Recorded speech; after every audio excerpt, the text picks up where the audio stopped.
as we said, setup wise for me, okay, sorry guys, tick, perfect, really good position, okay, nice and relaxed there. On occasions, the feet gets a little bit too wide, and when it gets too wide, you can't move as effectively, okay, but overall, everything's good. Nice posture looking down the line, feet width and so on, grip wise, everything's good, ball position there, spot on, okay, we're in a good start position, so you've got a good start point, okay.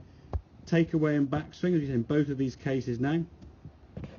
Really good. So the club now getting the top of the backswing. There we go. Lovely. Not quite as big a swing on that, but that doesn't matter. There's both movements there are both effective.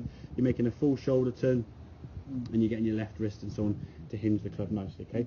So in these positions, we're in a pretty good position to actually make some contact, get that ball going the 150 that we're looking for. Okay. Now the one on the left, as we come back down, all gets very stiff and tight, the body completely stops and the hands and arms just fold over as sort of a whiff at the golf ball and just hoping to try and hit something half decent, whereas the one on the right hand side, much fuller movement, he's starting to move, your hips have moved round, the shoulders and everything's gone through, the knees are coming together and the club's down there, where that, when your hips are still there, he's flat on the ground, the shoulders are there and the club's only gone to there.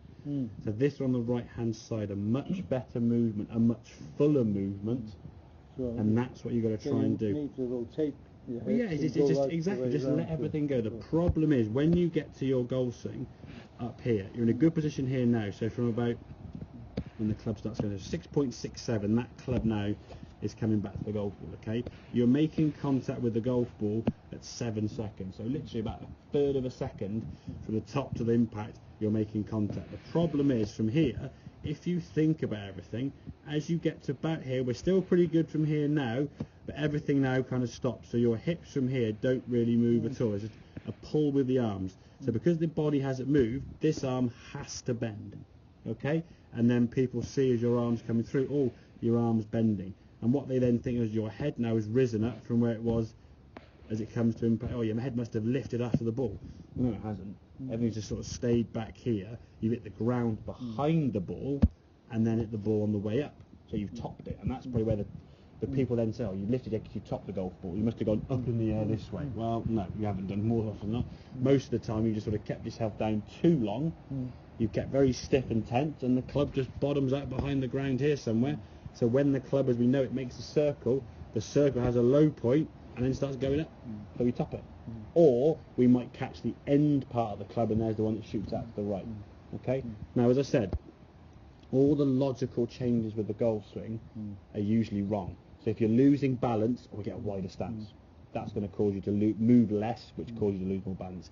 If your left arm's bending, well, we'll lock my left arm. That's, again, worse than you can try and do.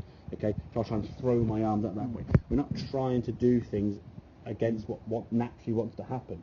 The thing is, what we've got to make sure that happens is the body and the hips and the arms go together to allow you to swing your arms to this way. So this motion here now, your hands are staying the same distance away from your chest throughout the sort of hitting area here. So it's a nice good strike of the golf ball, and your arms are sort of staying the same distance there. Whereas this one, as we come through, the arms sort of pull up into your body quite quickly. So if you track your hands from here, they're kind of there, there, and then there, and then there. So if we join that up, it sort of goes whoop, this way.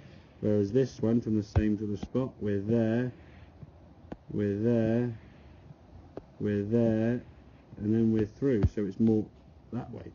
That's basically a wider or a more shallower U shape, shall we say, rather sort of circle in the air. Okay, but that only comes from when you keep your head down too long, everything's stiff and tight. And if you're getting tense on the range here, Ralph, on the golf course, it's going to be a nightmare. Especially that first tee shot that does that. That first tee shot, you see the road and you want to get over that, and panic sets in, tension increases. Okay, so I would say from your point of view, don't worry about the technique.